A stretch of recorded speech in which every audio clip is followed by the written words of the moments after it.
Listo, estamos grabando. Semana 11, etapa de analizar.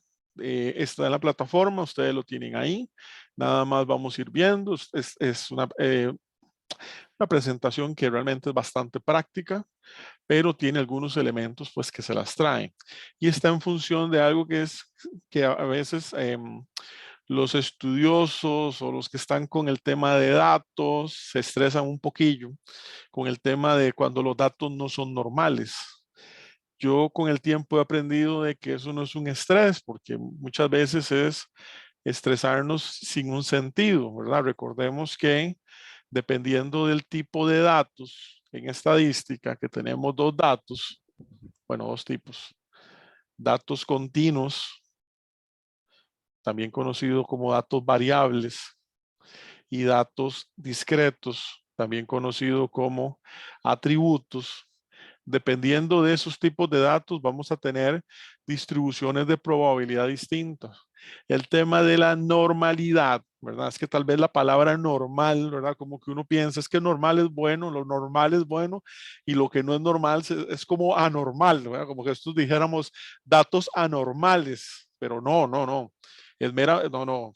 Y eso hay que romper ese que a veces nos hace ruido. En estadística pasa mucho también cuando hablamos de positivo y negativo. A veces tenemos como un chip ahí o algo en nuestra programación de como que lo positivo es hacia lo bueno y lo negativo es no, no, eso depende mucho del contexto. En un experimento, en un desarrollo, de pronto un resultado negativo puede ser lo mejor, ¿verdad? Y un resultado positivo, imagínense que a uno le hagan una prueba de alguna enfermedad ahí virulenta y le digan, sí, positivo de alcaloide, como ese de Nat Geo, de que ya uno le da miedo ir a los aeropuertos. Bueno, lo de positivo y negativo es muy relativo, está en función de el tipo de data.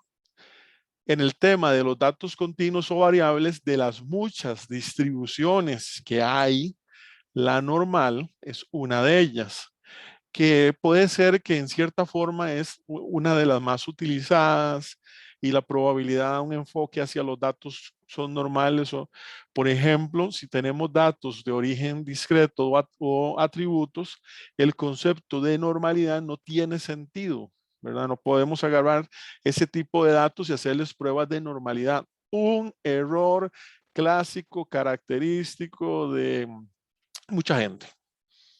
Hace poco un estudiante de ingeniería química me contactó para un proyecto que está haciendo una tesis toda estresada porque los datos no le estaban dando normal y me recomendaba que qué hacía, que es el tema que vamos a ver hoy. Pero antes de eso, yo creo que ya les conté esa historia. Nos fuimos atrás y realmente el sistema de recolección de datos estaba terrible, tanto así que estaban evaluando caudales a través de un caudalímetro y demás, pero el caudal es una función, es como tener una regla, o sea, realmente no aplica, no vamos a volver muy técnico, es como tener una regla y que usted esté midiendo diferentes longitudes, pero hay momentos en el cual usted no mide y pone cero. Bueno, eso es un terrible error, porque decir que una longitud es de cero, un caudal es de cero, algo que estamos midiendo es de cero, me va a afectar toda mi data. Ese es un valor que no debería de tomarse en consideración. Y mucha gente comete ese error. Es como cuando usted le dicen, ¿cuál fue la media, el promedio? ¿Cuál fue la media de los exámenes del primer parcial? Y ustedes son 40 estudiantes y resulta que de los 40, 35 hicieron el primer parcial y 5 no. Tal vez porque dejaron el curso botado, qué sé yo. Y entonces esos 5 el sistema le pone un cero. Pero no es que se sacaron un cero, es que ese cero lo que está significando es no hizo el examen. Si yo estoy haciendo un análisis en función de las notas, yo no puedo tomar esos ceros. También yo sé que a veces me contradigo, porque yo siempre he dicho que hay que tener mucho cuidado con el tema de capar datos o quitar data, que eso es una muy mala práctica, pero ojo, si la data no tiene sentido, si la data no tiene un significado dentro del análisis experimental, esa data no se puede tomar en cuenta. En el ejemplo de esta estudiante con el caudal, decir que un caudal desde cero es que usted está agarrando el instrumento de medición y le está marcando cero, o sea, no está pasando ningún fluido. Eso no estaba pasando. era una situación de que en algún momento llegaban a tomar, no tomaron la data porque eh, son unas compuertas que se abrían y se cerraban y llegaban a tomar caudal en un momento en que la compuerta está cerrada, obviamente no hay caudal y ponían cero, pero no es que el caudal es de, bueno, hay que tener mucho cuidado en función de cómo tomamos los diferentes datos y de pronto pulirlos. Y a partir de ahí, ya tal vez el problema no es de si son normales y que hay que hacer una transform. Puede ser que el problema está en el sistema de medición. Yo he estado en plantas, en manufactura. Ahora me acordé porque el viernes me invitaron a una cuestión ahí en ICU Medical. Y yo estaba en plantas de manufactura, que me recuerdo que nos llegaba producto, materia prima, y en bodega acostumbraban a veces a arrancar un pedazo de cartón de una caja y en el cartón tomaban una data y me decían, ve, aquí están los datos que usted me pidió. Tal vez porque era la carrera y demás. Bueno, pero los datos tomados en un pedazo de cartón, en una lengüeta de una caja, no es que esté malo, pero de ahí, el tipo de letra, que si es un 6, que si es un 9, o sea, realmente a partir, cuidado, el problema no está en el análisis, por más, usted puede ser un crack en Minitab que si le están dando esos datos todo mal escritos y con una letra que usted no entiende y está poniendo cosas, o sea, ya el problema entonces no es en función de la materia prima, ¿verdad? Es un problema de el sistema de medición. Bueno, esos son diferentes elementos que hay que tener en consideración, hay que tener cuidado a la hora de todas estas partes, todo lo que estamos viendo en estos cursos que tiene que ver con análisis numérico y demás. Entonces, después de ese marco, viene el tema de transformación de datos. La transformación de datos es algo que debe ser como la última solución. Primero, analizar muy bien los datos antes de pensar en transformar. Porque yo he estado en proyectos que cuando el estudiante me dice, profe, es que voy a hacer una transformación o hice una transformación, ahí van los cuestionamientos. ¿Y por qué transformó los datos? ¿Qué le dio las otras distribuciones de probabilidad? Es que muchas veces se hace una prueba de normalidad, los datos no son normales e inmediatamente la transformación. No, muchas veces los datos no son, bueno, en algunas ocasiones los datos no son normales, pero aplican a una distribución log normal, Weibull, exponencial, beta, en fin, son muchísimas distribuciones. Utilice una distribución de esas antes de pensar en transformación. ¿Dónde se puede justificar una transformación? Si hay un histórico, si su proceso se conoce tan bien que sabemos que los datos deberían de tener un comportamiento normal y no están dando. Ok, entonces, basado en eso, se podría justificar. Pero de primera entrada, agarrar una serie de datos y transformarlos solo porque no me dio normalidad, cuidado, ¿verdad? Cuidado porque esa es una de las grandes preguntas y hay estudiantes que en defensa de tesis, de graduación de licenciatura, han pasado momentos incómodos por no saber justificar por qué transformaron los datos. Si los datos no son normales, se puede tratar de transformar para alguna función para normalizarlos utilizando, vamos a ver, esos dos métodos. El método de Box-Cox y el método de Johnson. Son métodos relativamente similares entre sí, más cada uno tiene unas características que no vamos a ahondar en ello. Pero Minitab utiliza ambos y Minitab nos da una guía hasta una referencia de recomendación en función de cuál utilizar. Veamos este ejercicio. Ejercicio de call center. Dice, en un call center se desea, ¿cómo se llama el call center de las entradas? Ahora ese es el más famoso, ¿eh? Salen todos los mapas. En e-ticket se desea determinar la capacidad del centro de atención de llamadas de servicio al cliente, por lo que se desea determinar el tiempo promedio y la desviación estándar de las llamadas. A continuación se presentan los datos tomados de una muestra de 50 llamadas aleatorias para tratar de inferir los parámetros poblacionales. Vamos a ver, tiempo de las llamadas. Vea, imagínense, vea, imagínense que yo al ver este ejercicio, yo no le haría una prueba de normalidad. ¿Por qué? Porque me está hablando de tiempos de llamadas. Me parece que está en minutos, no me dice, ¿verdad? Sí, supongo que está en minutos. Bueno, hay algunos detalles que hay como que me parece que los tiempos son en minutos y cada llamada hay un concepto de mutuamente excluyente, o sea, cada llamada no está relacionada entre sí. No es como cuando estoy midiendo una variable en función de, aquí tengo unos datos que parece que tienen un comportamiento más en el campo discreto que en el campo continuo, pero le vamos a hacer una prueba de normalidad. Bueno, ya por ahí, ya uno, pero no estoy 100% seguro tampoco. Entonces, digamos que, bueno, pero para efectos de entender cómo se hace, yo sé que no me va a dar. Bueno, y sé porque ya lo corrí. Primer paso, determinar la normalidad de los datos. Hablamos de un histograma, ya sabemos lo que es el histograma, de hecho ahí está dibujado. Y la prueba de bondad de ajuste. Las pruebas de bondad de ajuste de Minitab son bien robustas. Son pruebas recomendadas para cuando queremos ver diferentes tipos de comportamiento. Generalmente las pruebas están más desarrolladas hacia la parte de los datos continuos, pero hay algunas pruebas ya muy puntuales para datos discretos. Entonces nos dice, abra el archivo, sesión 10, analizar y copiar los datos. Ese archivo yo lo agregué, nada más porque lo tenía abierto, pero se me reseteó la compu. Me salió que si me quiero pasar a Windows 11 y se me reseteó toda la carajada. Entonces me cerró todo. Aquí está la sesión 10, están en el Drive, o igual lo descargan de la página de la escuela. Ok.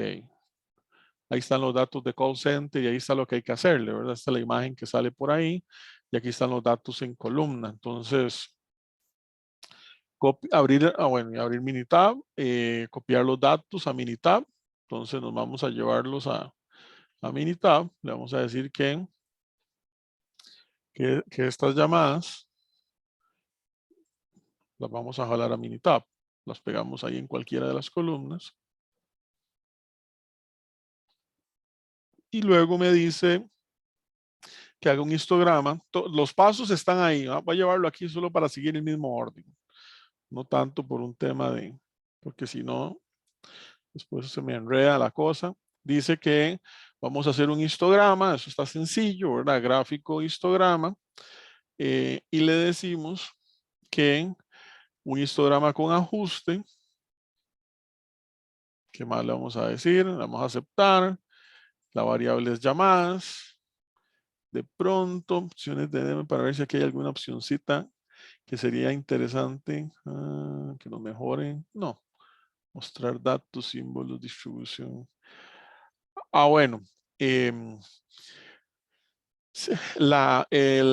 Cuando hacemos un histograma con ajuste, él pone por default la curva normal.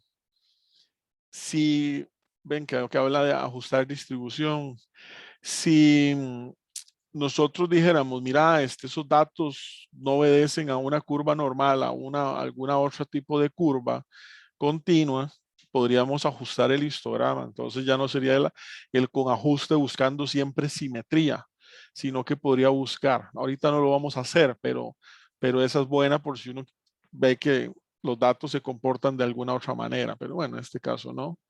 Y le damos a aceptar. Y ahí vemos que tenemos un histograma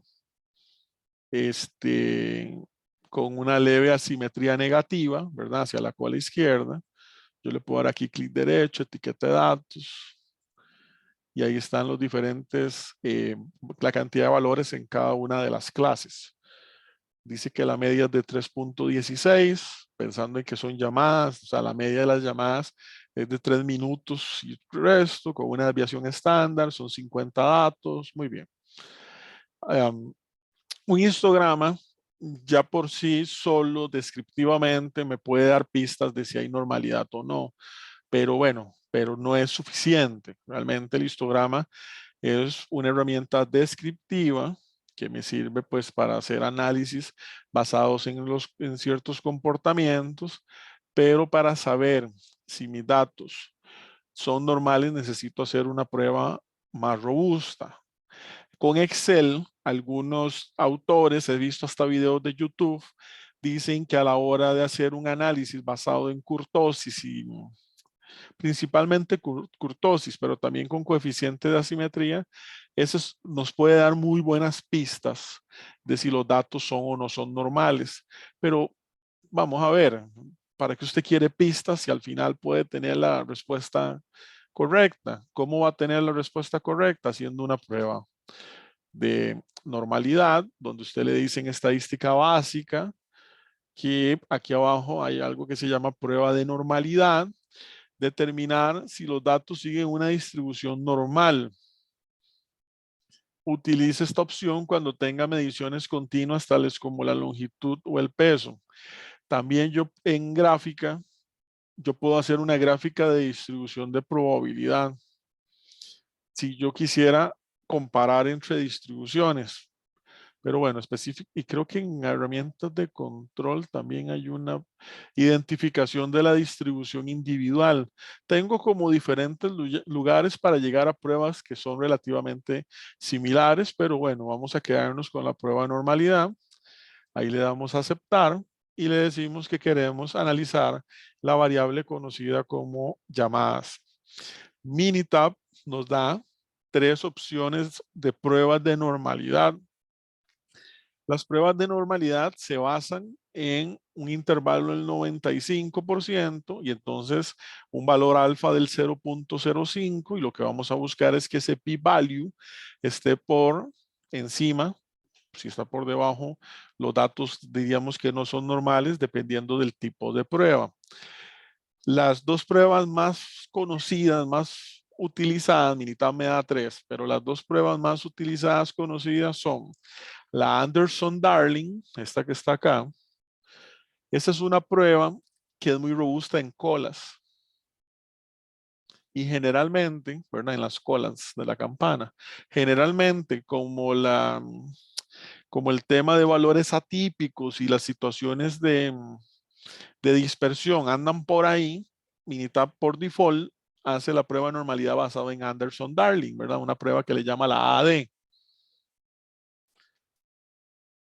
Luego está la Kolmogorov-Smirnov, ¿verdad? Que esa, para acordarse, se acuerda uno ahí de la bebida. Entonces, Kolmogorov-Smirnov es una prueba que es robusta en los valores centrales. Si lo que vemos es que tenemos una problemática en función de los valores en la parte central de los datos, qué sé yo, ¿verdad? Un boxplot donde la caja es la que está muy amplia. Aquí es como pensar en que yo tengo cosas así, ¿verdad? Y las dispersiones tirado hacia alguna cola. Pero si el asunto anda en el valor central, usamos Kolmogorov-Smirnov. Y la prueba Ryan-Joyner, realmente esta es una que yo casi no uso. A ver, algunos autores le llaman como la prueba equilibrada.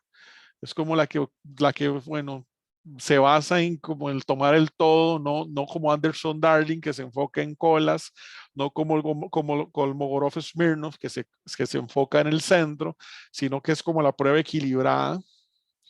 Usamos Ryan Joyner, que dice similar a Shapiro-Wilk. Realmente yo uso muy poca esto y Minitab por default hace corridas con Anderson-Darling, pero ya sabemos que tiene otras opciones y las podemos variar. Ok. Ahí le decimos que Anderson-Darling y le damos a aceptar. Y me tira esto de acá.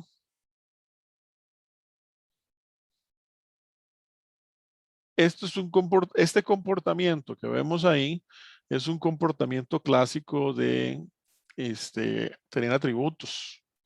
Por eso les decía, ¿verdad? Yo estoy usando el ejercicio que Cátedra está recomendando, pero por ahí la prueba, pues, me está dando algunas señales ahí medias raras. Bueno, igual, no hay normalidad. ¿Por qué sé que no hay normalidad? Para que haya normalidad, yo necesito un p-value que sea mayor a el 0.05. Un p-value, aquí lo que hace la prueba de normalidad es establecer una hipótesis nula, donde la hipótesis nula es los datos son normales.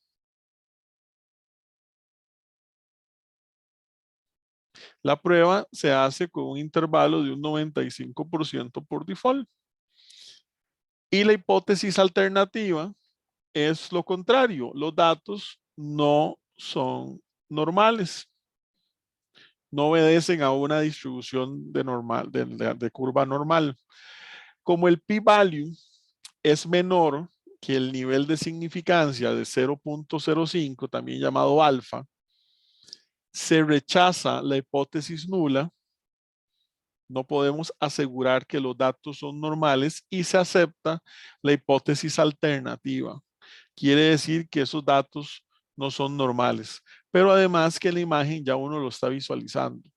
La prueba de normalidad se basa en que los diferentes puntos vayan muy alineados a la línea roja, no con estos comportamientos tan extraños que, reitero, son comportamientos de datos tipo atributo. Pero bueno, y entonces a partir de ahí uno dice, bueno, los datos no son normales, no hay normalidad de los datos, no obedecen a una curva normal. Entonces, ok. Aquí nos habla la presentación de cátedra que el segundo paso es transformar los datos. Bueno, no. Vamos a ver, entre lo que dice cátedra y recomendación. Cuando pase esto, que los datos no le están dando normal, la recomendación, mi humilde recomendación, profesor Alcázar, es hacer una prueba de bondad de ajuste para visualizar el comportamiento en función de otras distribuciones. Voy a brincarme. Bueno, y ya como tercero, ahí sí podemos pensar en transformar datos. ¿Qué es esa prueba que yo les estoy diciendo? Esa prueba es, vamos a ver. Ajá.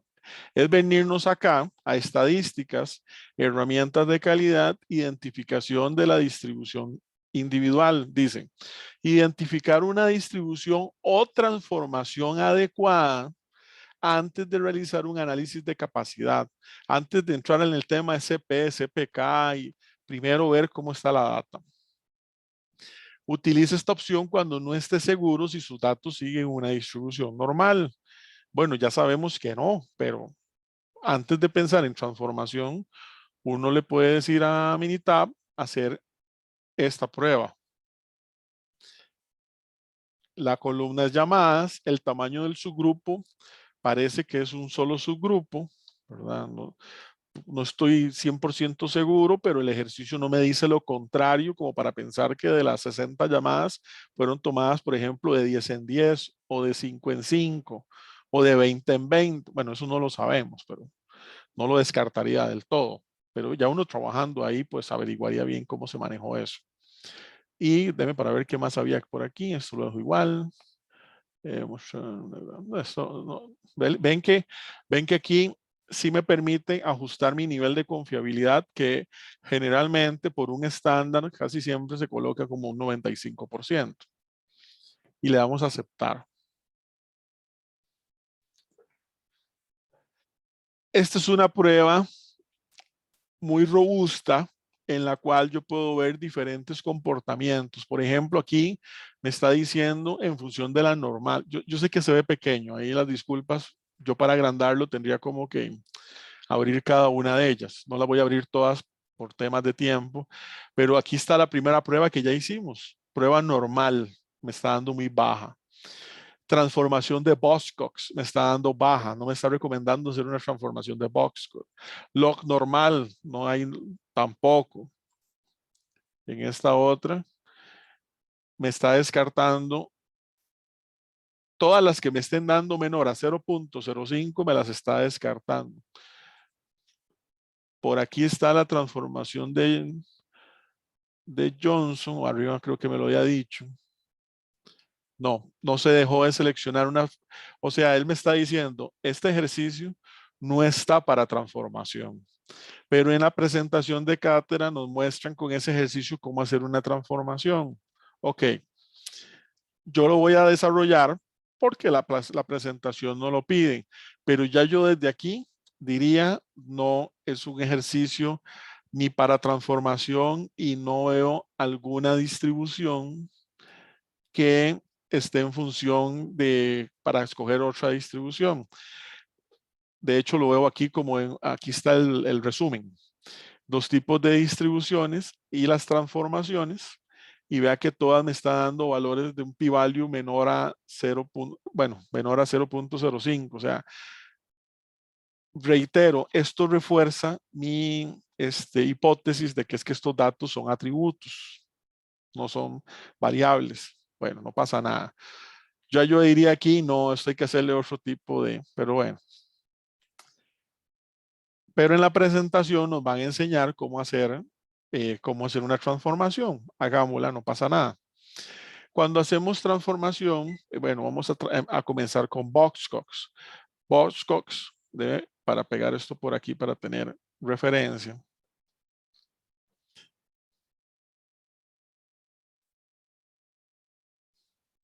Porque ahora les voy a mostrar un ejercicio que no está ahí, pero Boxcox dice, el método de Boxcox encuentra un exponente alfa al que se deben elevar los datos.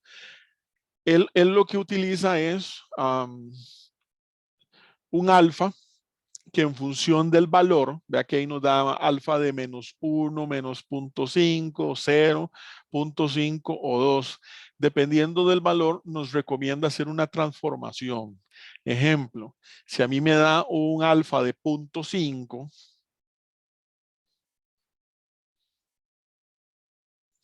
si me da acá, lo que yo voy a hacer es agarrar cada uno de esos datos y hacerlos a la raíz. Esto no sé si les suena similar o si ya lo han visto en otros cursos. Cuando uno está haciendo un proyecto y sus datos son confidenciales y cada uno a veces le decían, ya eso casi no aplica, pero todavía, y le decían, no, no, utilice sus datos y póngales un logaritmo para transformarlos para que no sepan cómo son las ventas de esa empresa, ¿verdad? El comportamiento. Esto es similar. Es únicamente que aquí hay una recomendación en función del método y basado en eso hacemos, ¿verdad? Puede ser que los datos sean uno entre el valor del dato, uno entre la raíz y así sucesivamente. Ok.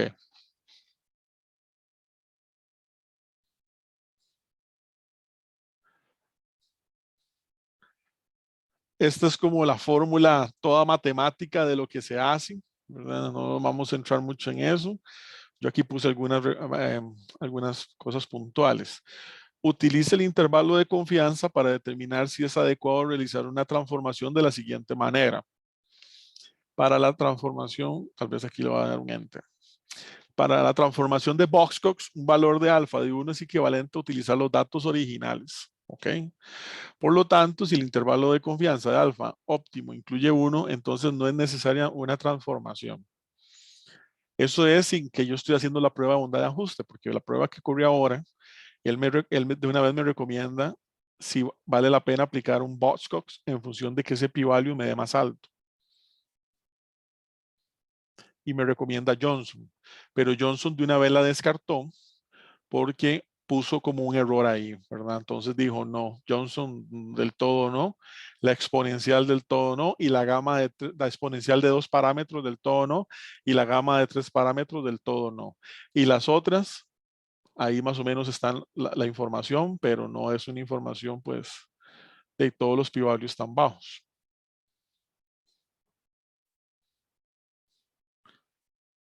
¿Cómo lo hacemos? Gráfica de control, transformación de datos. Voy a llevarme el foro para este lado nada más para poder ver. Ok. Estadísticas, gráficas de control, transformación de Boxcox. Dice ahí, transformar los datos para ajustar una distribución normal. Se puede utilizar solo con datos no normales. Con datos no normales de función variable que no contengan números negativos ni ceros. ¿Ok? Dice, todas las observaciones para una gráfica están en una columna o las observaciones para un subgrupo están en una lista de columnas. No, la primera, ¿verdad? Dice que todas están en una columna. Es llamadas y, y el tamaño de los subgrupos, no estoy 100% seguro, pero parece que es 1. Que ahí también yo tengo cierta duda porque Alguien me podría, es más, alguno de ustedes me podría cuestionar eso y yo no tengo forma de defenderlo, que me digan, profe, pero es que en la imagen vea que están de 10 en 10. No es que fueron tomados muestras de 10. Tendría yo que decirle, parece que usted tiene la razón, ¿verdad? No estoy 100% seguro. Ahí habría que haber pegado los datos diferentes en Minitab o decirle a Minitab que usted tiene 5 subgrupos. En lugar de poner un 1 aquí, poner un 5 acá. ¿Ok? No lo estoy haciendo porque, reitero, no estoy 100% seguro. Aunque por la imagen parecería que sí. Aquí en opciones no. Eso lo dejamos así. Y le damos a aceptar. Esto lo que nos da es el Boxcox. Y el valor, voy a jalar porque aquí en el foro yo agregué comentarios. Esta es la misma gráfica que ustedes ya vieron en Minitab, copiada ahí, y dice que hay un valor redondeado, ahí pusieron un redondo por traducción, redondeado de 0.5. Entonces dice, por opción, leyendo aquí abajo, por opción predeterminada, Minitab estima el valor óptimo de alfa a partir de sus datos y muestra una gráfica. Ok, esto que se hizo hasta acá.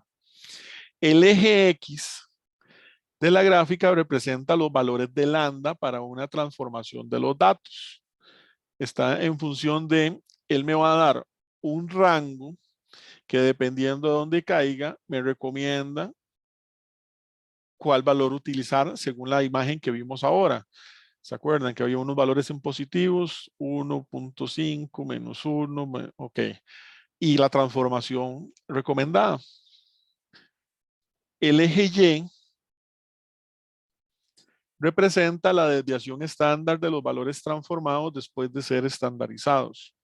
Generalmente, lo deseable es un valor de alfa que corresponda a una transformación comprensible, como la raíz cuadrada, alfa de 0.5 o el logaritmo natural alfa de 0. Aquí me dio alfa de 0.5, o sea, la recomendación es una raíz cuadrada.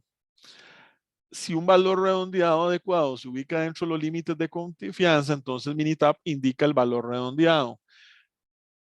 El 0.5 se ubica dentro de este intervalo de confianza. Igual Minitab me lo está diciendo, ¿verdad? 0.5 está dentro de este intervalo.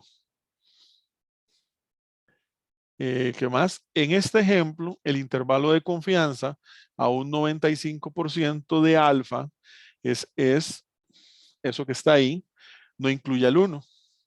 Por lo que es adecuado realizar una transformación. Sí, pero bueno, sigo yo de jupón, ¿verdad? Sí, pero mis datos están medios extraños, no pintan a variable, pero el valor estimado para alfa óptimo es 0.37. Sin embargo, el valor está dentro del intervalo de confianza. Usted puede transformar los datos utilizando un alfa 0.5, porque él se basa en la tablita que vimos ahora. Yo no puedo decir, profe, pero ¿por qué no agarró el 0.37? Porque la tabla de valores de transformación viene como en submúltiplos. Y ahí el que nos recomienda es 0.5. ¿Por qué 0.5? Porque está dentro del intervalo que se estableció. Entonces me recomienda una raíz cuadrada.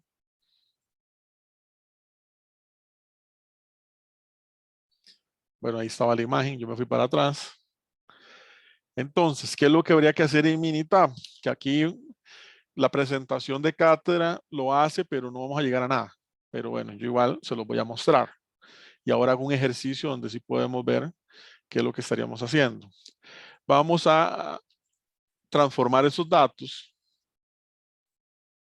ahí para que se vea un poco. Y le vamos a llamar datos transformados. ¿Ok? O sea, una columna. Todo esto que estoy haciendo está en el PowerPoint. Pero vamos a irnos a calculadora. Ahí le vamos a dar Enter o clic. Y le vamos a decir a Minitab que almacenar resultados en variable de datos, esta que se llama datos transformados, que está en C7.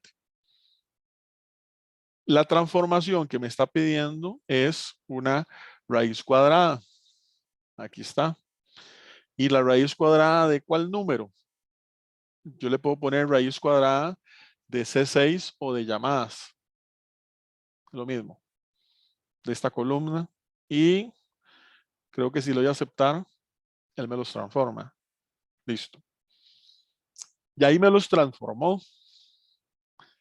Lo que pasa es que hasta aquí llega el ejercicio de cátedra.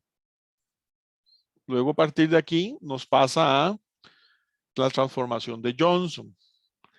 Bueno, esto es lo que uno debería de hacer si sus datos están bien. ¿Por qué? Porque si yo vuelvo a hacer lo que acabamos de ver, si yo me voy a estadística, estadística básica, prueba de normalidad, esto no lo tiene la presentación. Y le doy datos, hágame una prueba de normalidad a esos datos transformados con Anderson-Darling. Podemos hacer las tres, de hecho yo las hice, ninguna da. ¿Qué me está pasando? Los datos de la transformación tampoco me está dando normal. Ok. En otras palabras, no es un buen ejemplo. Quedó grabado, cuidado con el video. Si ya no vuelvo a trabajar en la escuela, ya saben que de dónde salió, de dónde fue que salió el... Ok, no es un buen ejemplo porque la idea sería haber hecho esto, que está bien, lo que hicimos todo está bien. Lo único es que los datos vienen con características no adecuadas. Veamos un ejemplo que no está en el PowerPoint, pero veamos un ejemplo de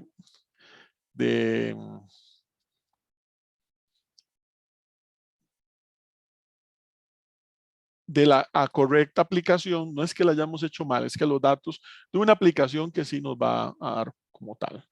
Entonces, para hacer ese ejemplo, para robarme un pantallazo por acá, ahí me perdonan, ya lo tenía, pero se me reseteó la compu y veamos este ejercicio.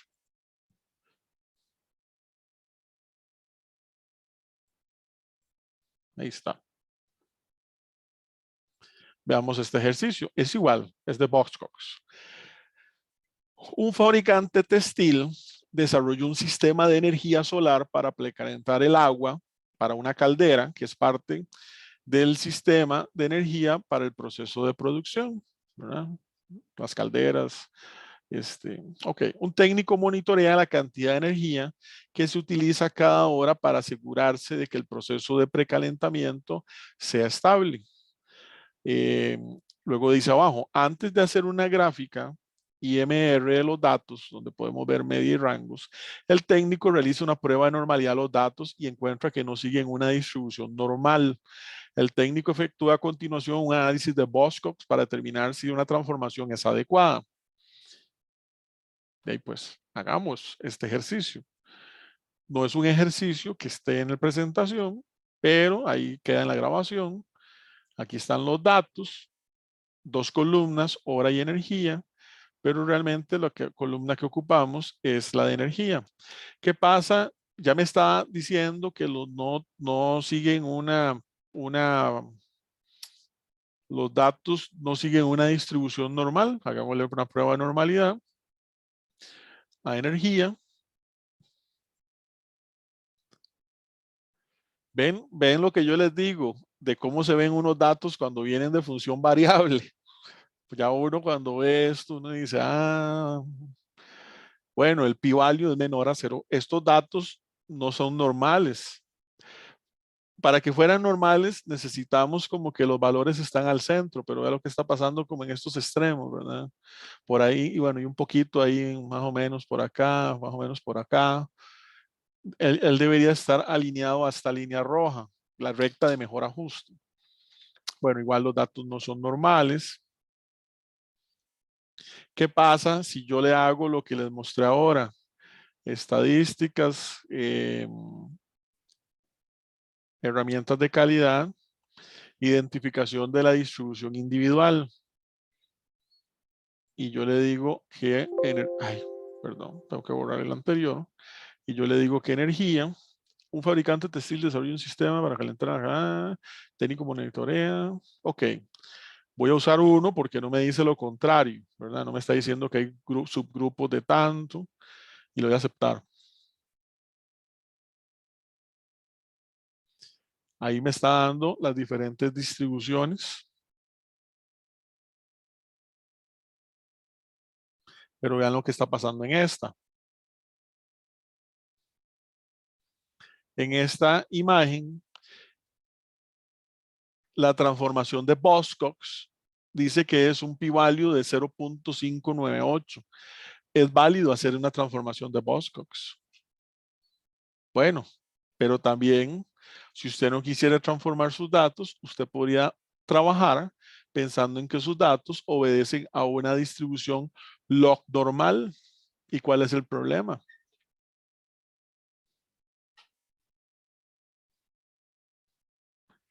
Aquí, profe, David, ¿cuál uso?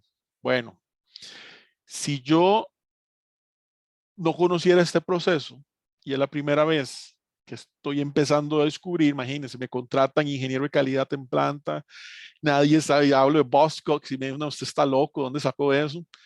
Yo me enfocaría en usar los datos como si fuera una distribución log normal antes de pensar en transformaciones.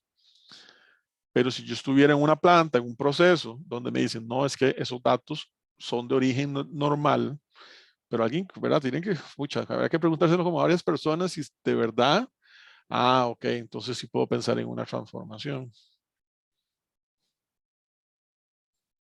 De hecho, en el resumen, para no ver, porque vean que es bastante, en el resumen, él me recomienda que la transformación de Boxcos es válida, también la transformación de Johnson es válida, pero también hay otras distribuciones de probabilidad, la log logística, la log normal. ¿Cuál puedo yo escoger? Bueno, ya les decía, entre una distribución, está la Weibull de 3 parámetros, la gamma. Ahí sería, ¿quiere escoger una distribución? Busque el que tenga el valor de Anderson-Darling más grande, 0.56, 0.728, 0.750. La recomendación sería usar, bueno, aplicar los datos como si fueran de una distribución logística. ¿Quiere hacer transformación? Bueno, haga una transformación de los que tengan el Anderson-Darling más grande, porque las dos aplican. 0.290, 0.263. Haga una transformación de Boskop. Esto no está en la presentación, ¿verdad? Esto es bonus track. Ok. Y ahí ustedes tienen que efectivamente la transformación de Boskop aplica. Y entonces lo que le decimos es gráficas de control, perdón, estadísticas, gráficas de control, transformación de Boskop,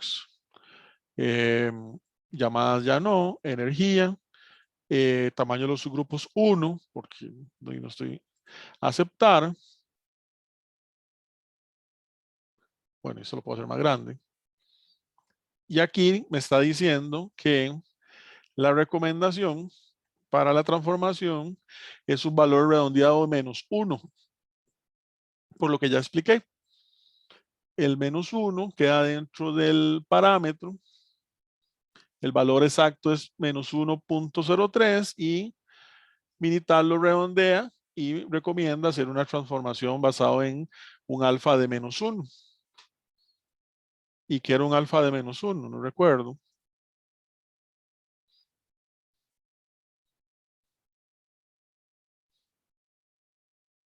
Un alfa de -1 es aplicar la transformación 1 entre X. ¿Lo ven ahí? Hagámoslo. Ahora no me salía. Entonces lo vamos a hacer. Me voy a Minitab. Le voy a decir aquí que me haga datos de energía transformados. Como que trans sonó raro. grasas trans transformados, y le digo calculadora, almacenar datos de energía transformados, 1 entre energía, y ahí están los datos transformados, y si a esos datos le aplico mi prueba de normalidad,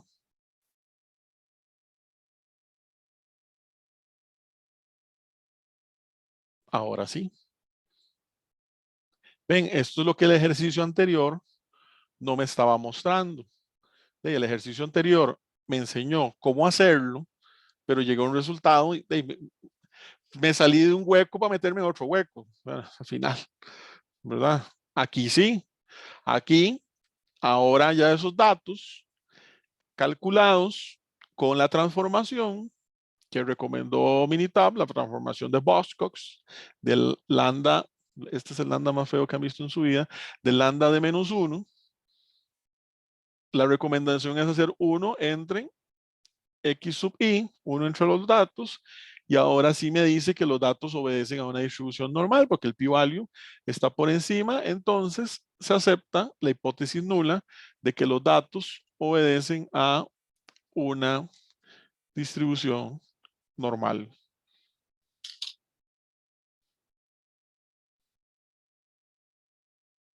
Ahí que anda mi sobrinillo que había perdido algo.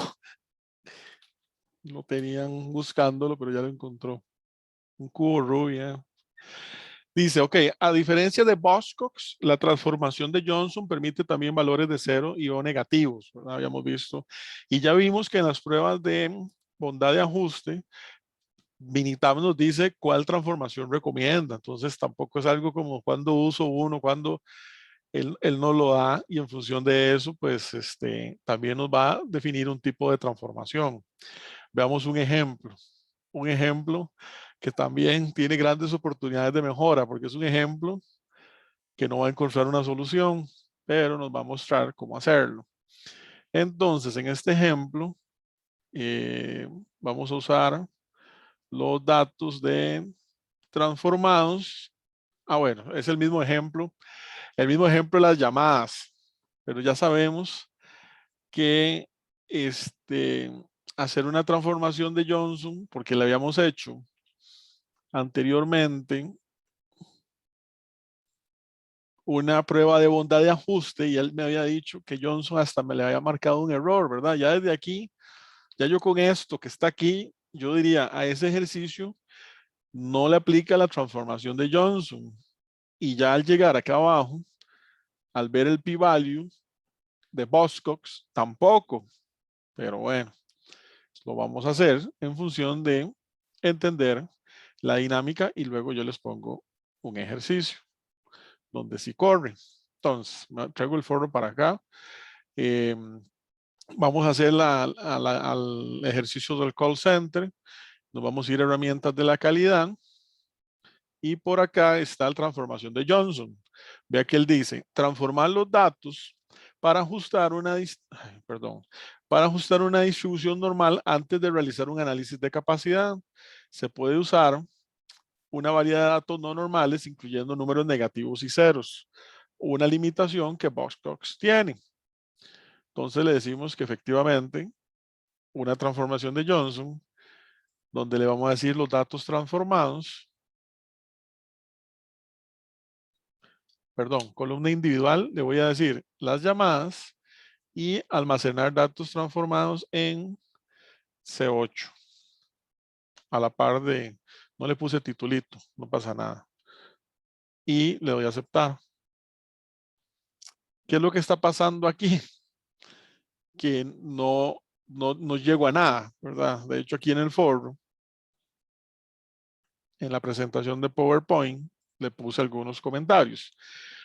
Compare el valor de P o el p-value con el nivel de significancia. Sí, pero aquí el p-value dice, vamos a ver, no, es menor de 0.05.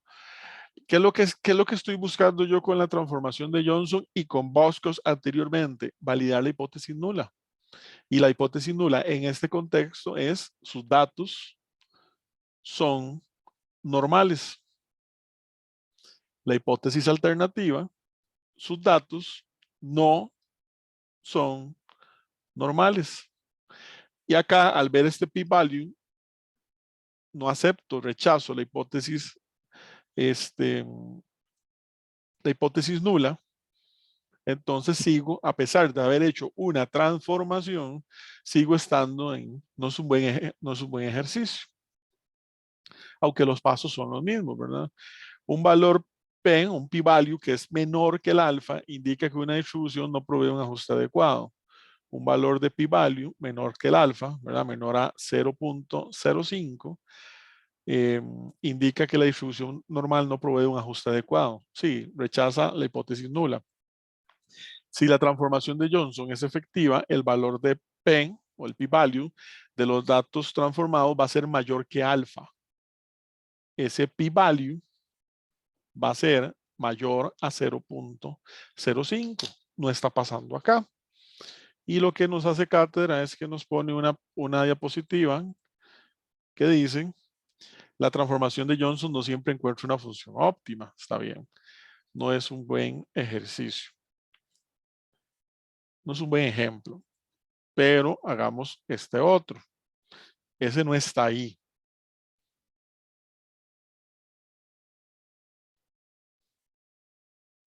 Voy. Aquí. Y le digo, ejemplo de transformación de Johnson. Y aquí está. Entonces veamos este ejemplo.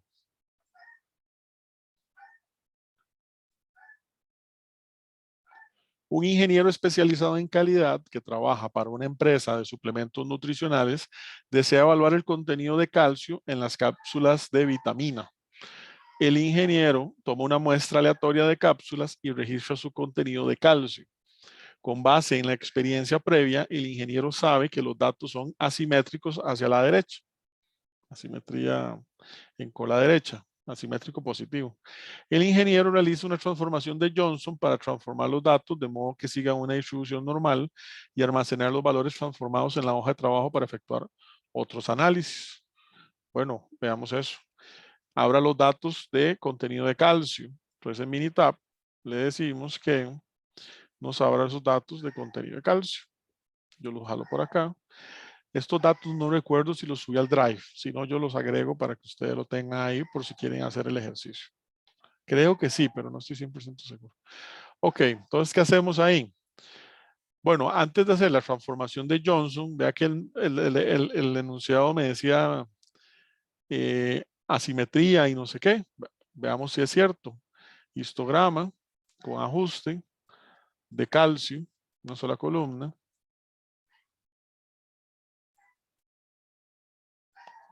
Toda la razón.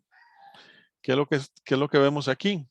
Vemos un histograma que efectivamente tiene un comportamiento asimétrico positivo hacia la cola derecha en función de, o sea que hay algunas vitaminas o algunas cápsulas como que están teniendo más contenido de calcio. ¿Por qué? Bueno, no sé, el sistema productivo, la máquina, el envasado, algo está pasando que algunas cápsulas le están metiendo más calcio, no la otra cola. La otra cola me diría que sería que más bien le están poniendo menos calcio. En este es más. Ok, eso ya yo lo sé.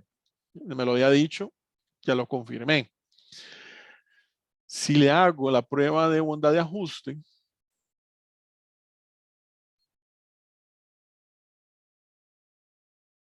le voy a decir que calcio, tamaño del subgrupo 1, ¿verdad? No estoy 100% seguro, pero no me dice lo contrario. Y le doy a aceptar.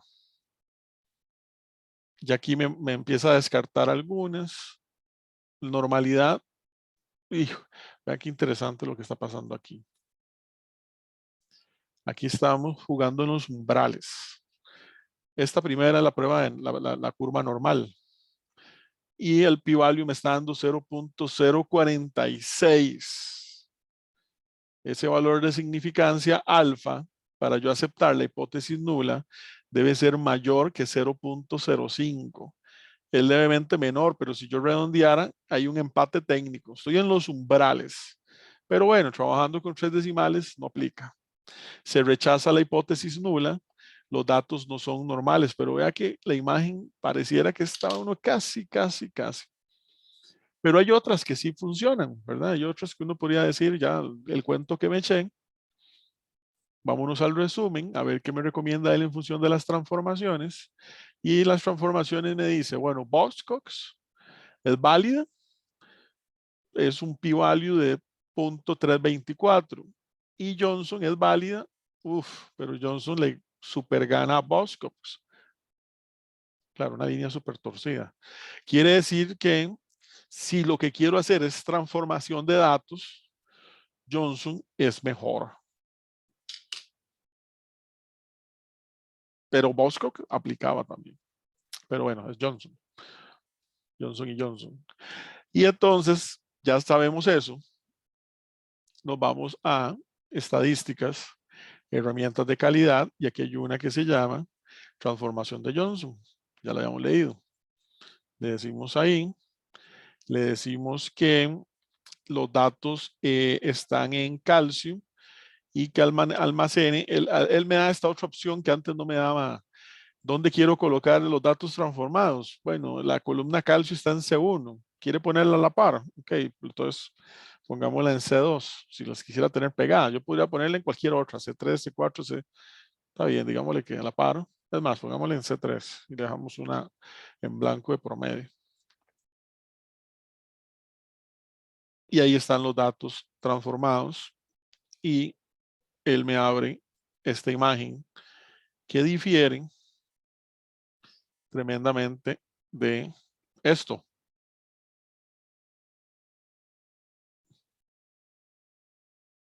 ¿Qué me está dando acá? Me está dando dos gráficas. La primera ya la mostré. Estaba en los umbrales, ¿se acuerdan? Pero en la segunda, cuando vuelve a hacer la prueba de normalidad con los datos transformados de esa columna nueva, ahora el valor de p-value es de 0.986. Súper alto, súper más alto que el valor de alfa. Se acepta la hipótesis nula, entonces decimos que efectivamente los datos obedecen a una distribución normal. Y esto es una curva ahí característica que él hace de transformación y algunos otros elementos por ahí. Entonces la transformación de Johnson, pero vean lo importante que la presentación de cátedra no la mostraba así. Lo importante fue hacer primero la prueba de bondad de ajuste, que es, porque esa es la pregunta clásica, profe, ¿cuándo uso una, cuándo uso otra? Bueno, posiblemente en el examen le dirá, haga Boskok o haga Johnson, entonces ahí no es. Pero si yo no estoy en un examen, estoy en la vida real, ¿verdad? No tengo un profe a quien pedirle horas a estudiante, ¿qué hago? Ahí hago una prueba de bondad de ajuste para ver si es efectivamente una transformación, cuál es mejor transformación. Aquí las dos son válidas, pero hay una que tiene mayor peso. Entonces, es mejor transformación Johnson que Boskok. Pero si hubiesen hecho Boskok, no está mala tampoco. Solo que Johnson le da un desarrollo mucho mejor.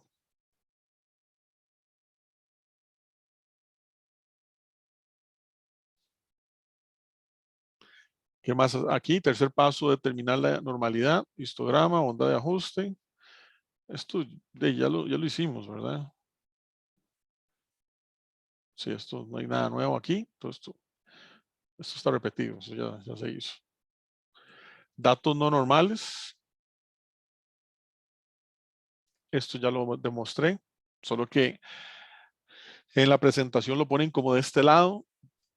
Yo recomiendo hacer primero la prueba de bondad antes de hacer transformaciones y demás. Pero bueno, ahí vienen los diferentes pasos que en este ejercicio con estos valores, ¿verdad? No era como que lo mejor. De hecho, ni Boskok ni Johnson ni aparecen, no es una recomendación como tal, pero bueno. Pero entonces aquí sí, vean lo que pasa con la prueba de bondad de ajuste para Poisson. Poisson, que es una distribución probabilística de datos discretos. ¿Y qué está pasando ahí? Vámonos a Minitab. Eso les había llamado los datos transformados del ejercicio del call center. Le decimos que estadística básica, prueba de onda de ajuste para Poisson, determinar si los datos siguen una distribución de Poisson o Poisson, utilicen esta opción cuando cuente ocurrencias, por ejemplo, vea el ejemplo que me da Minitab, el número de llamadas por día, que no estoy 100% seguro en el enunciado del ejercicio, me habla de llamadas de un call center, no sé si me está hablando de número de llamadas o me está hablando de cantidad de minutos de las llamadas. Es más, hasta podría hacer una valoración en función de la llamada, pero no, ahí me decía que era el tiempo. Lo que pasa es que no me decía si era minutos. Pero bueno, o una u otra, prueba de ajuste de Poisson y le damos datos transformados para ver, a ver si estoy cometiendo algún error aquí con el for. El for esta vez no me dice nada. Gráficas, la siguiente columna no contiene enteros. No, perdón, sí, estoy usando datos transformados. Tengo que darle llamadas, Poisson requiere enteros, porque los datos transformados al tener coma parece que son variables. Gráficas, esto lo dejo igual. Resultados, esto no le hago nada y le voy a aceptar. Y esto es lo que me está tirando esta parte. Pero aquí yo le agregué algunas observaciones. Para determinar si los datos no siguen una distribución de Poisson, compare el valor de P, el p-value, aquí nuevamente con su nivel de significancia, en este caso 0.05. Por lo general, un nivel de significancia denotado como alfa de 0.05 funciona adecuadamente. Un nivel de significancia 0.05 indica un riesgo de 5% de concluir que los datos no siguen una distribución si siguen una distribución de Poisson. Bueno, es lo mismo. Aquí lo que queremos es validar, aquí tenemos hipótesis nula, los datos obedecen a una distribución de Poisson. Hipótesis alternativa, los datos no obedecen a una distribución de Poisson. En este caso, el p-value es mayor que un valor de significancia al 0.05, se acepta la hipótesis nula, valor de p-value o valor de p mayor que alfa, no puede concluir que los datos no siguen una distribución de Poisson, no puede rechazar la hipótesis nula, se acepta. Si el valor p es mayor que el nivel de significancia, la decisión es que no se puede rechazar la hipótesis porque, ok, quiere decir que podemos asegurar con un intervalo de confianza de un 95% que estos datos de llamadas obedecen a datos que siguen una distribución de Poisson. Entonces, aquí es donde yo caigo en la gran contradicción de yo digo, si usted tiene unos datos que siguen una distribución de Poisson, o sea, son discretos, ¿cómo pretendía estar haciendo pruebas de normalidad? Que es una prueba de datos continuos. De claro, estábamos. Y me gusta esto porque esto denota uno de los errores más comunes. Bueno, son muchos, no voy a decir que más comunes, pero he visto muchas veces este error o esta falta de cuidado de quererle aplicar normalidad a cosas que no son variables continuas. Es como uno de los muchos clásicos a la hora, lo he visto en proyectos de grabación, especialmente.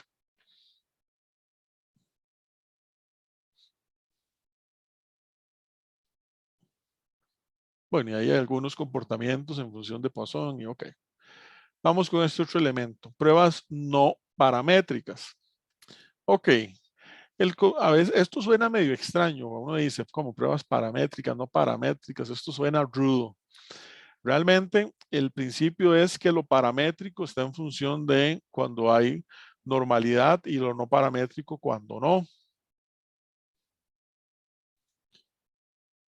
Dice por acá, existen situaciones en que las suposiciones, ¿verdad? Suposiciones, hipótesis.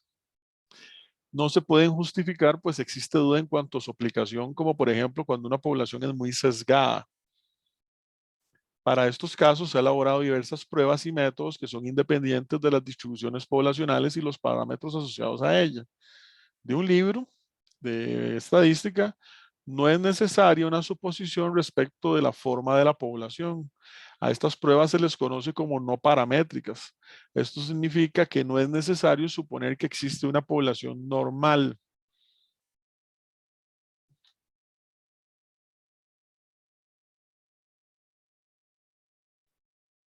La primera, prueba de los signos. Se usa para hacer pruebas de hipótesis acerca de la mediana de una población. Nos pone una hipótesis nula, donde la mediana poblacional es igual a un valor dado, y la hipótesis alternativa, la mediana es menor del valor dado. La prueba está basada en binomial. Veamos el ejercicio. Una empresa afirma que el tiempo de vida de una batería o de una pila voltaica que fabrica es mayor a 250 horas. Se mide los tiempos de vida de 24 baterías. Los resultados se presentan a continuación. Suponiendo que la muestra es aleatoria, determinar si la afirmación de la empresa es verdadera a un nivel de significancia del 0.05. Entonces, aquí va a ser una prueba, voy a jalar el forro para acá, nada más para ver los pasos. Aquí va a ser una prueba en función de la mediana o valor central. Yo pude haber hecho una prueba de media también. Entonces, lo que vamos a hacer es, ok, necesito primero los datos. Vamos a ver esos datos dónde estaban. Tiempo de vida de la pila, aquí están. Voy a lo mismo. Tengo una muestra de un solo rango, o tengo 1, 2, 3, 4, 5, 6, o tengo 8 subrangos. Bueno, no sé. No.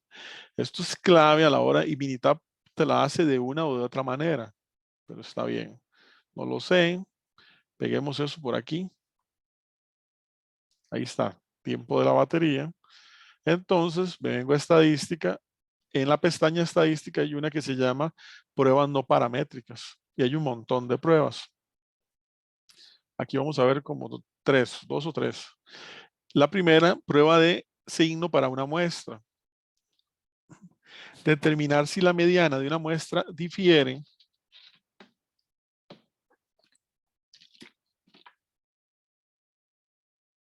significativamente de un valor especificado, ¿verdad? Que el enunciado me hablaba de un tiempo de duración.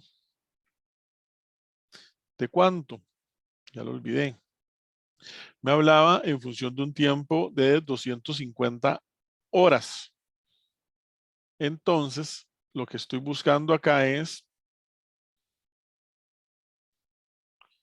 definir una hipótesis nula donde, en este caso, la mediana, algunos autores a la mediana le ponen X y le ponen como el símbolo de la ñ, ¿verdad? La X raya es la media, o la mu, si es poblacional, es la media, y la mu con esto es como la mediana. Entonces, bueno, ahí en la presentación de PowerPoint le ponen ME.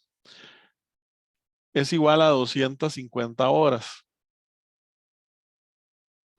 Y la hipótesis alternativa es si la mediana es menor.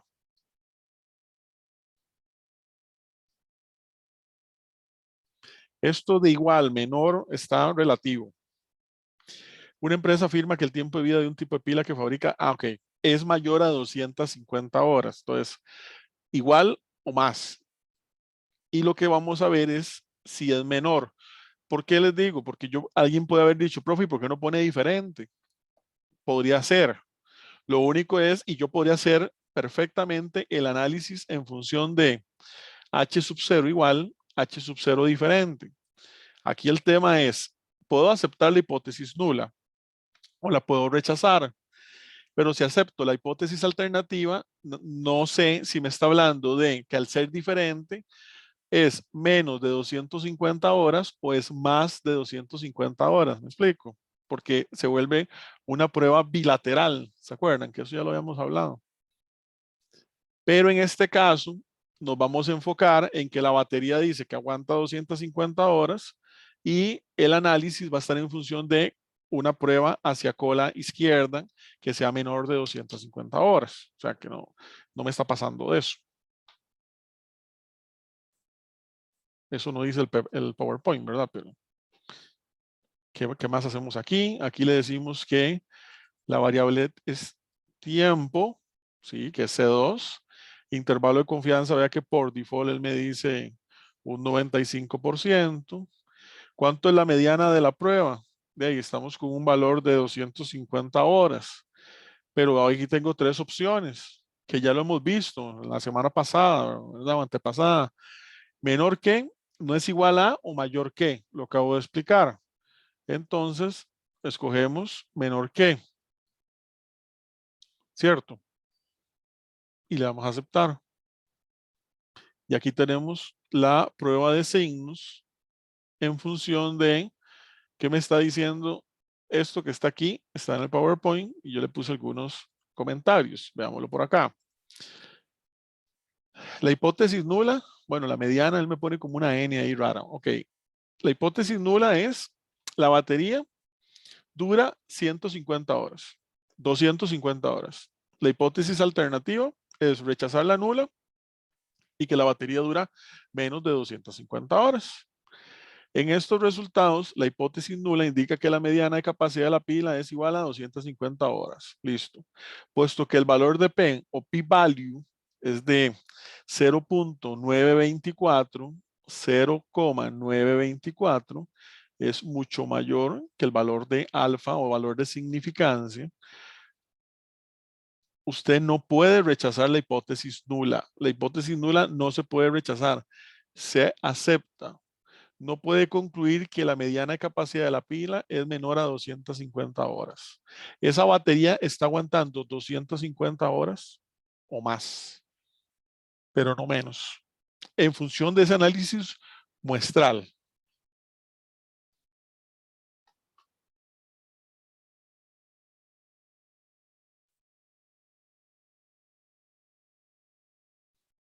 Aquí hay varios ejercicios. Vamos a ver. Todos vienen desarrollados. No los voy a hacer todos. Ahí algunos les va a quedar como de práctica. Pero ahí viene uno por uno y viene con los resultados y todo el tema. Prueba de rangos con signos de Wilkinson. Yo soy honesto. Yo nunca he visto, pucha, es que qué difícil decir nunca porque sí he visto algunas cositas. Muy rara vez, muy rara vez, he visto aplicaciones industriales donde usan cosas de estas en una planta de manufactura, en una línea de, muy rara vez. Pero sí lo he visto porque lo he visto. Pero sí, es generalmente uno no en las líneas industriales CP, CPK, Sigma, como lo tradicional. Gestión de operaciones, hablándolo en curso, gestión de operaciones más la primera parte de este curso. Es usada para hacer pruebas de hipótesis acerca de la mediana. Es que la mediana, ve aquí entra otro detalle. Hay gente que no tiene ni claro qué es la mediana o cuál es su diferencia con respecto a la media. Entonces, a partir de ahí, si no tiene claro qué es la mediana, ¿qué va a estar haciendo una prueba no paramétrica? ¿Verdad? Es increíble. La prueba estadística se basa en el estadístico de Wilkinson, el cual se calcula de la siguiente manera. Bueno, ahí viene una parte que lo vamos a hacer. ¿Y para cuál ejercicio? ¿No? Para ver. Para las baterías igual. Ok. Wilkinson de una muestra. Entonces nos vamos a otra vez por acá. Para jalar el forro acá, por si se me olvida. Estadísticas. Estadística no paramétrica. Y la Wilkinson de una muestra. Determinar si la mediana de una muestra difiere significativamente de un valor especificado. Utilice esta opción cuando los datos sean asimétricos. ¿Cómo son esos datos? Veámoslos. Antes yo debía haber hecho como qué tan asimétricos son. Tiempo. Pucha, no están tan... Está jalado, ¿ah?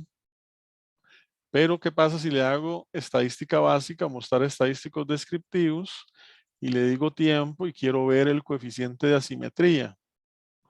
Asimetría. Vamos a ponerle kurtosis, moda, varianza, rango, todo, todo. El coeficiente de asimetría es de menos 0.3. Tiene una, ¿lo ven aquí? Tiene una, vamos a ver, repaso de estadística básica. En simetría, pensando que dibujo bonito, en simetría, que las dos mitades son iguales, el coeficiente de asimetría es 0. Conforme este coeficiente va hasta el más 3 y hasta el menos 3 en los dos lados. Conforme yo me voy hacia el más 3, estoy hablando de asimetría positiva. Conforme yo me voy hacia el menos 3, estoy hablando de asimetría negativa. En este caso me está dando 0.3, 0.3 negativo. O sea, tengo los datos en esta muestra que es muy pequeña, tiene 24 datos. La primera recomendación sería aumente la muestra. Un histograma funciona mejor, aunque Minitab dice que n mayor de 20, un histograma, lo ideal es que sea mayor a 50 datos. Depende mucho de los comportamientos. Tengo 24 datos. Primera recomendación, aumente la muestra. Bueno, pero con esa muestra 24, esa simetría es leve, levemente asimétrica. Pero ahí es una levemente asimétrica muy engañosa porque tengo muy pocos datos. Lo ven hacia la cola izquierda, levemente, levemente, porque está como muy igual. Es casi como que hasta aquí es como un bloque muy parecido, pero esto es porque los datos son pocos. Ya si tuvieran 60 datos, 80 datos, esa curva ya se me acomoda mejor en función de lo que me está mostrando. Ok. Entonces nos vamos otra vez, prueba no paramétrica, Wilkinson de una muestra, y le decimos que la variable es tiempo, el intervalo de confianza es de un 95, la mediana de la prueba es de 250, en función de su hipótesis nula, que lo que queremos ver es si es menor a ese tiempo. O sea, lo que estamos viendo es si esa batería está durando menos. Problema de calidad serio. Usted no quiere una batería que, bueno, yo no sé quién me dirá eso, pero suponiendo que usted compra una batería y le duró poco, uno más o menos puede ir a hacer un burumbum. Pero generalmente vaya al súper y compre más baterías, ¿verdad? No queda de otra. Pero bueno, ya en planta, Costa Rica, que es un de estos está hablando con el encargado de mantenimiento de Panasonic, Panasonic es, que dice que solo en la región centroamericana, solo Costa Rica está haciendo unos tipos de baterías, de que la batería tenga su nivel de vida que se establece o más, pero no menos. Y lo voy a aceptar. Y entonces, aquí me devuelvo aquí, ahí está la misma imagen, solo que con algunas anotaciones. Lo que estamos haciendo con esta prueba de Wilkinson es que ya vimos, es una prueba que se fundamenta en algo que es no paramétrico, ¿verdad? Que entonces la distribución no la sé y no es lo que estoy viendo, sino que estoy en función de los datos y lo que quiero establecer es si puedo aceptar la hipótesis nula de H sub 0, la mediana es de 250, o la hipótesis alternativa que sea menos que eso.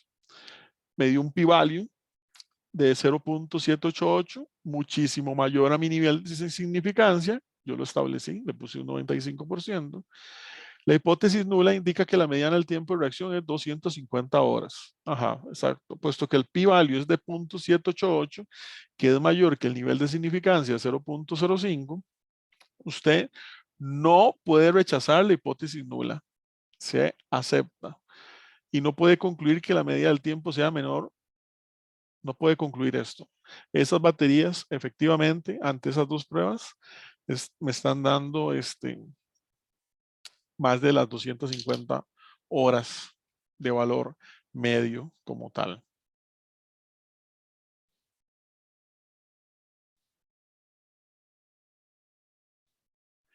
Con un 95%. ¿Qué pasa? Esto no lo trae acá. ¿Qué pasa si yo hago la prueba no paramétrica, esta de Wilkinson que acabo de hacer, pero en lugar, bueno, es que ya intervalo de confianza de un 99, con la mediana a la prueba.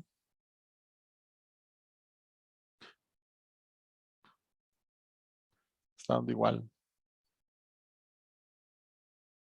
Número de pruebas, estadístico de pruebas, sí, ahí no me está pasando nada, no puedo rechazar la hipótesis nula. Efectivamente, esas baterías están por encima. Para ver estadísticos descriptivos, creo que ya los había hecho. La media está 250, está por encima. Valor mínimo 198, valor máximo 295. Con una desviación.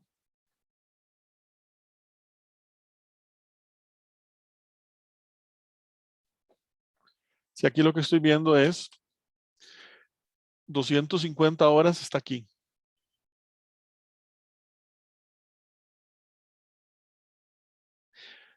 Ahí, y todo esto, bueno, ¿cuántas baterías hay ahí? Es que yo podría, yo no me quedaría ahí con esas pruebitas, porque estas pruebas, ya uno estando en planta y todo, hay que torture los datos hasta que confiesen.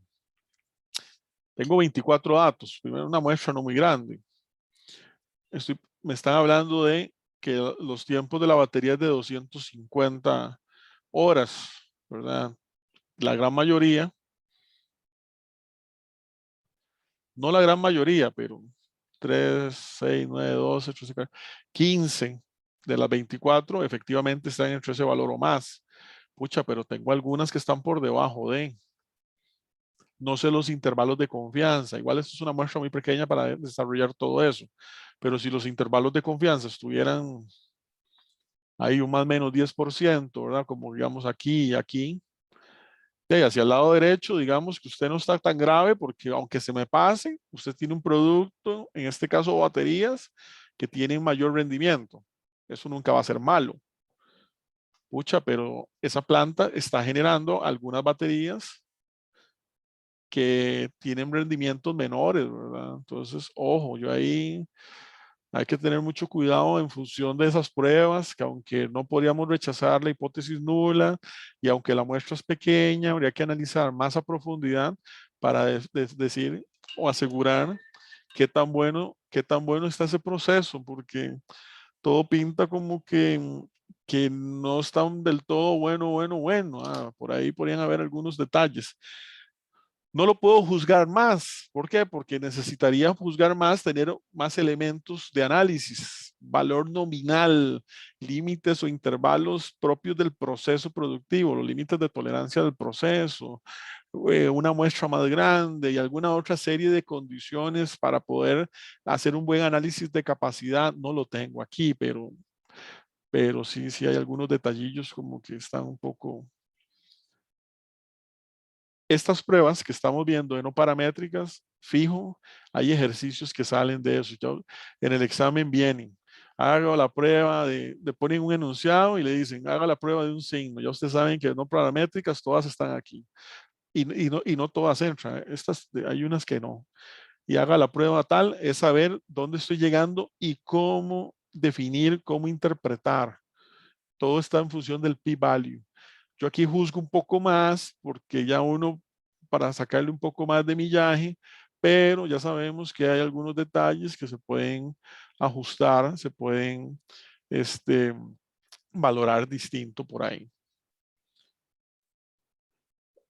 Un último ejercicio, y ahí le queda algunos para que lo revisen. La prueba de Mann-Whitney para dos muestras independientes. Se usa cuando se quiere comparar dos poblaciones usando muestras independientes, es decir, es una prueba alterna para prueba de T para comparar dos medios usando muestras independientes. Bueno, ahí viene un poco la explicación. Cuando hay empate, la varianza es modificada. Hagamos el ejercicio para entenderlo mejor. En la siguiente tabla, esto viene de acá. Ajá, estos dos valores de acá. los copio, los llevo a Minitab. En el Drive hay un Minitab que tiene todos estos desarrollos. Tal vez no en el mismo orden, pero tiene todos los desarrollos ya hechos. Por si lo quisieran ahí ver. Creo que se llama Minitab sesión 10. Minitab, ya les digo. Ah, no, se llama sesión 10 nada más. ¿Qué más? Pego eso por ahí.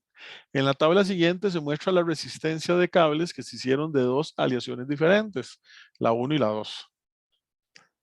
En la tabla se tienen 8 cables de la aleación 1 y 10 de la aleación 2. Se desea decidir si hay una diferencia o no entre las muestras. Cópielos a Minitab y hagamos la prueba no paramétrica de Mann-Whitney. Para llevarme el forro para acá. Estadística, prueba no paramétrica, Mann-Whitney. Mann-Whitney es una prueba que nos permite tener muestras diferentes entre ellas, por lo que nos decía el enunciado, pero que nos dice Minitab, no le di por acá. No paramétricas, Mann-Whitney.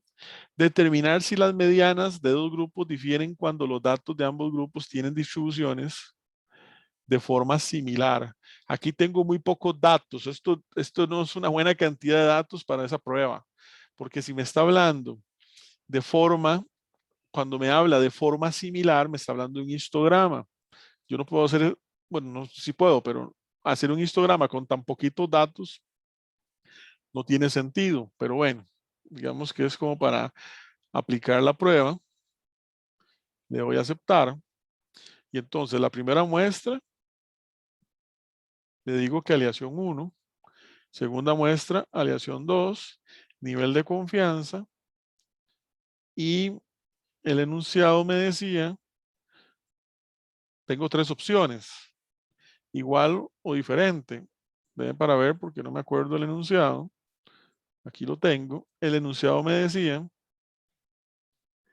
en la tabla siguiente se muestra la resistencia de cables que se hicieron de dos aleaciones diferentes, 1 y 2. Se desea decidir, perdón, en la tabla se tienen 8 cables de la 1 y 10 de la 2. Se desea decidir si hay una diferencia o no entre las muestras. Ok, entonces, mi hipótesis nula es que las dos muestras o las dos medianas, mediana 1 es diferente a mediana 2. Y la hipótesis alternativa es que son iguales. Lo dije al revés, pero bueno. Y corremos el Minitab.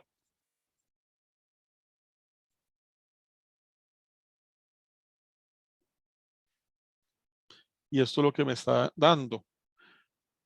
El método me dice, tengo una media... estoy sin batería. Ahora sí.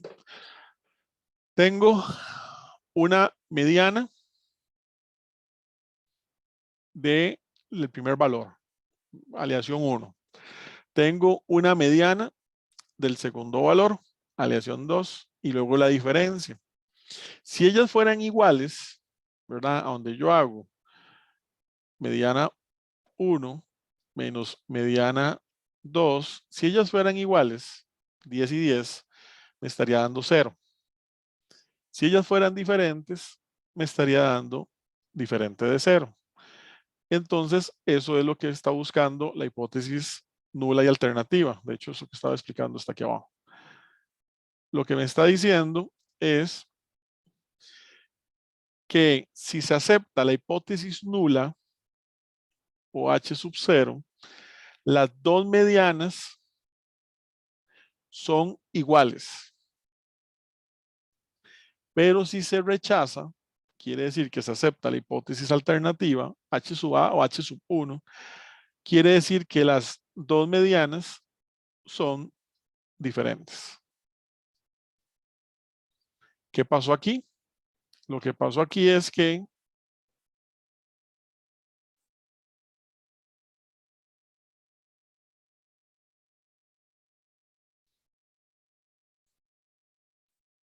lo que pasó acá es que el valor del p-value me está dando 0,009. ¿Qué interpretamos ahí? Ya ahora ustedes que son expertos.